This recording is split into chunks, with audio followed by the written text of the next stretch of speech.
Las luces fluorescentes zumbaban sobre la cabeza, arrojando un brillo estéril sobre las filas de jaulas en el refugio de animales de Alberta. Era viernes por la noche, y el aire pesaba con el olor a desinfectante y los nerviosos gemidos. Sarah, la voluntaria del turno de noche, revisó los monitores de seguridad, sintiendo que su corazón se hundía al ver a Maggie, la madre perra recientemente abandonada, deambular inquieta en su recinto. Maggie había llegado al refugio hacía apenas unas semanas, embarazada y aterrorizada. Los trabajadores del refugio habían cuidado de ella, ofreciéndole comida, calor y amabilidad. Sin embargo, la alegría de su camada fue efímera. En pocos días, cada pequeño cachorro fue adoptado, dejando a Maggie sola en su jaula. Las cámaras mostraron a Maggie desapareciendo repentinamente de su recinto. Sarah contuvo el aliento, con los ojos muy abiertos. Se suponía que la perra no podía escapar.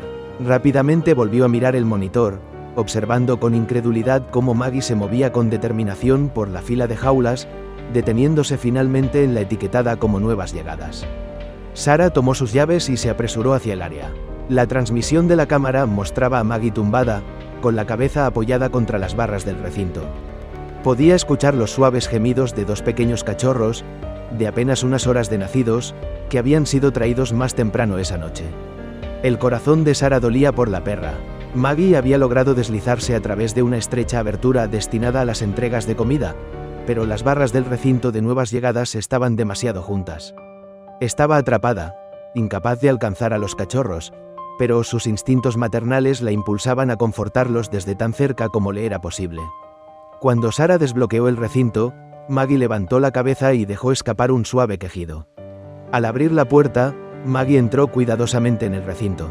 Olfateó a los pequeños y temblorosos cachorros, y luego, con un suave lamido, comenzó a acurrucarlos cerca. Sarah observó, con lágrimas en los ojos. «No hay otros hijos de la gente», susurró para sí misma, secándose una lágrima. Maggie, la madre con el corazón roto, había encontrado un nuevo propósito, una nueva familia. Su amor, tan fuerte como siempre, había encontrado el camino hacia estas dos pequeñas y asustadas criaturas, que ahora disfrutaban del calor del amor de una madre, incluso si no era su madre biológica. Estimados espectadores, no olviden suscribirse al canal.